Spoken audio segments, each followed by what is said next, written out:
Okay, this is a story that I did for the Sloth, which is our Thursday night counterpoint to No Shame Theater. It's our storytelling group, and that's right, on Thursday nights, any one of you can come down and sign up at 6:45 to do your own true 5-minute story. We'll give you 6 minutes if you're really good.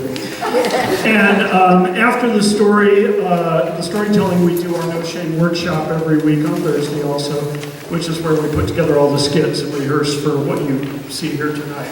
Or what you will see here tonight. So this is kind of a repurposed sloth called My Upcoming Vacation and What Could Go Wrong with It. My yearly vacation to the East Coast starts tomorrow, and I just wanted to share my thoughts with you in case we never see each other again. I'm assuming that the planes that I'll be traveling on are Boeing 737s, and I'm also hoping that everything will be okay, provided that they are flown by experienced pilots rather than trained chickens, wombats, or capybaras. And don't get me wrong, I like a nice soothing capybara occasionally, but only if the plane is pointed in the right direction.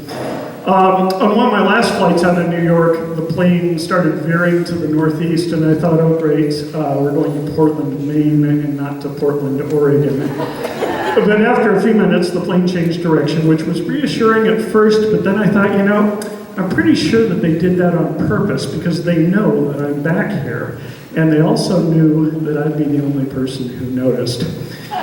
And on my next flight out of DC, I was on American Airlines, or Ameriflot, as I now call them, because it reminded me of flying on the old Soviet state airline, which I had the opportunity to do once or twice during the 1970s. I decided to make my connection in Phoenix, which I thought would be fun for some reason, then spryly sprinted across the airport, which I'm sure that you all can imagine. And when I arrived at the gate to make my connecting flight, there was no plane and no explanation as to why the plane hadn't yet arrived. And after a very quiet hour or so with no announcements, an extremely tired-looking plane was towed towards the gate, and we eventually boarded in a remarkably leisurely fashion. Of course, by this time I was starving to death, and eventually the nice flight attendant with the cart made her way up the aisle. "Do you happen to have any of those yummy chicken wraps?" I asked, to which she replied, "Нет, я туда самсар пешком ходил," which is a different language. And suddenly it all made sense, or at least it would have if we were flying on a Russian airliner. And what she really said, in an American accent, was, "No, the food truck forgot to bring the food," which sounds much better if you say, "Нет, moose and squirrels steal food from food truck before food truck arrive."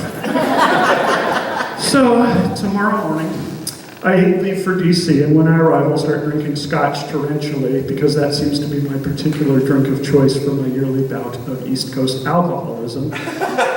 And besides, where I'm staying, they always seem to be out of vodka.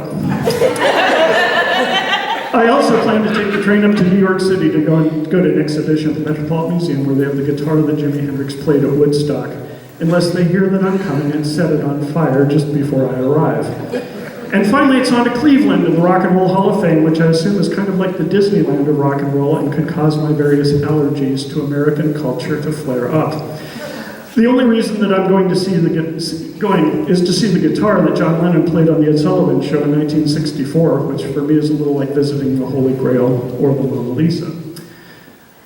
And on my periodic trips to DC, I always make a point of visiting the Starship Enterprise, which I accidentally discovered in the basement of one of the Smithsonian's gift shops.